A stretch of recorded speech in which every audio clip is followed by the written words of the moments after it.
With the conflict in Sudan entering its second month, the United Nations and its partners appealed for $3 billion to help millions of people in the country and hundreds of thousands flee into neighboring countries, as they expected over 1 million to flee into neighboring countries by the end of this year. As the death toll mounts since the bloody conflict erupted in Sudan on April 15th, humanitarian needs soar and displacement grows. The UN decided to launch 2 response plans to provide assistance. Today, 25 million people, more than half the population of Sudan, need humanitarian aid and protection. This is the highest number we have ever seen in the country. The response plan we are launching today reflects that new reality.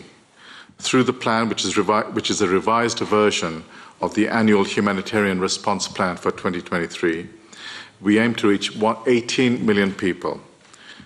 The funding requirements of nearly $2.6 billion is also the highest for any humanitarian appeal for Sudan.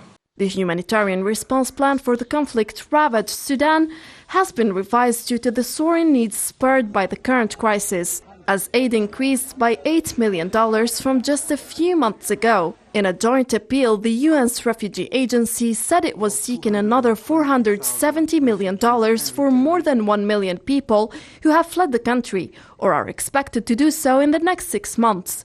About 220,000 refugees and returnees have been seeking safety in Chad, Sudan, Egypt, Central African Republic, and Ethiopia. 150 of them are Sudanese refugees and asylum seekers. Close to 60,000 are people who were refugees in Sudan and who are returning to their country in adverse conditions. So the South Sudanese form the largest number, and overall we have to keep in mind that there were 1.1 million refugees living in Sudan prior to this crisis.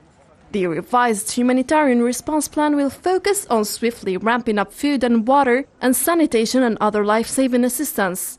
The fighting has worsened the humanitarian situation in the country, where 1 in 3 people were already dependent on humanitarian aid before the war.